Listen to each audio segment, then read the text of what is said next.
నమస్తే, నేను Vamsi. Welcome to news chips.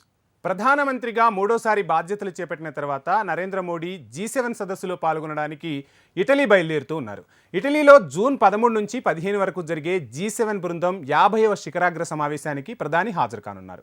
ఈ సదస్సులో పాల్గొనాల్సిందిగా ఇటలీ ప్రధానమంత్రి మెలోనీ భారత ప్రధాని మోదీని ఆహ్వానించినట్లుగా మన విదేశీ వ్యవహారాల శాఖ కార్యదర్శి వినయ్ మోహన్ కాత్రైతే విషయాన్ని వెల్లడించారు.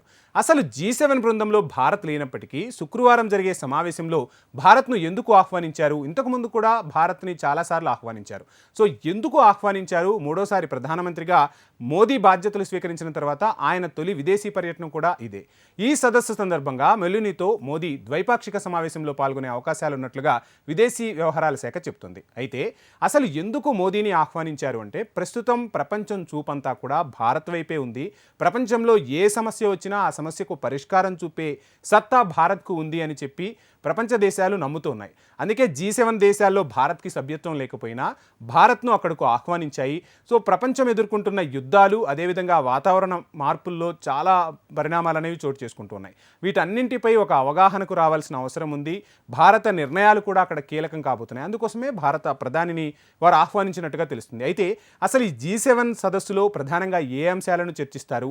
G7 సదస్సులో తీసుకున్న నిర్ణయాలు ప్రపంచవ్యాప్తంగా ఎలా ఆమోదింపబడతాయి? ఎందుకు G7 సదస్సుకు అంత ప్రాముఖ్యత అనేది నేను మీకు ఈ వీడియోలో చెప్పే ప్రయత్నం చేస్తాను.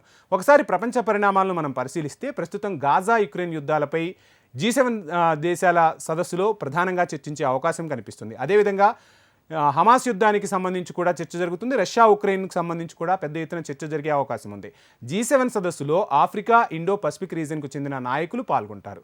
అభివృద్ధి చెందుతున్న దేశాలతో ఆర్థిక సహకారం గురించి ప్రధానంగా చర్చిస్తారు. అయితే ఇక్కడ మనం ఒక విషయాన్ని ముందుగా తెలుసుకోవాల్సి ఉంటుంది. అసలు G7 అంటే ఏంటి, ఏ ఏ దేశాలు అందులో ఉన్నాయనేది నేను మీకు ఇప్పుడు చెప్పే ప్రయత్నం చేస్తాను. G7 అనేది ప్రపంచంలోని అత్యంత ధనిక, అభివృద్ధి చెందిన ఆర్థిక వ్యవస్థలున్న దేశాల కూటమి. ఈ దేశాలు ప్రపంచ వాణిజ్యం, అంతర్జాతీయ ఆర్థిక వ్యవస్థపై ఆధిపత్యాన్ని ప్రదర్శిస్తాయి. ఇక G7 బృందంలో Canada, France, Germany, Italy, Japan, UK, United States సభ్య దేశాలుగా ఉన్నాయి. యుక్రెయిన్ గాజా యుద్ధాల విషయంలో G7 నాయకులు ఏం చేయగలరు? ఇందాక నేను చెప్పినట్టు, అంటే ఒక నిర్ణయం తీసుకుంటే ఆ నిర్ణయం ప్రపంచవ్యాప్తంగా ఎటువంటి ప్రభావం చూపుతుంది అనేది ఇప్పుడు నేను మీకు చెప్పే ప్రయత్నం చేస్తున్నాను. G7 దేశాలు ఇప్పటికే రష్యాపై భారీ ఆంక్షలు విధించాయి.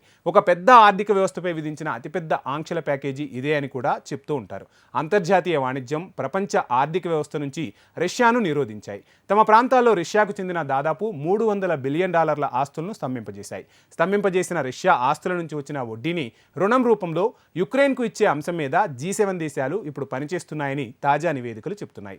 వడ్డీ రూపంలో వచ్చే మొత్తం $50 బిలియన్ వరకు ఉండొచ్చని కూడా అంచనా వేస్తున్నారు. ఇక గాజాలో యుద్ధాన్ని ముగించేందుకు అమెరికా అధ్యక్షుడు జో బైడెన్ ప్రతిపాదించిన ప్రణాళికను జూన్ 3న G7 దేశాల నేతలందరూ సమర్థించారు. అంటే అక్కడ ఒక నిర్ణయం తీసుకుంటే ఆ నిర్ణయం ఖచ్చితంగా అమలయ్యే అవకాశాలుంటాయి. అంటే ఒక గాజా యుద్ధము, అదేవిధంగా రష్యా ఉక్రెయిన్ యుద్ధమే కాదు, ప్రపంచంలో వాతావరణ పరిస్థితులు మారుతున్నాయి. వీటన్నింటికీ సంబంధించి కూడా కొన్ని కీలక నిర్ణయాలు ఆ దేశాలు తీసుకుంటాయి.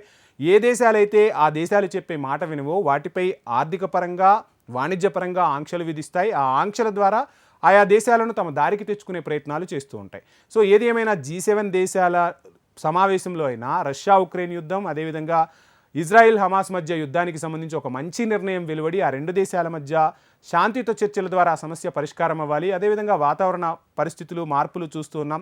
దీనికి సంబంధించి కూడా ప్రపంచ దేశాధినేతలు ఒక మంచి నిర్ణయం తీసుకొని ఆ దిశగా అడుగులు పడాలని మనమందరము కూడా ఆశిద్దాం.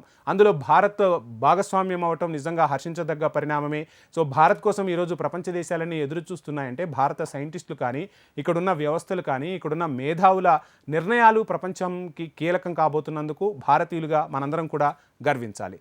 ఇది ఇవాల్టి news chips. Please subscribe HM TV.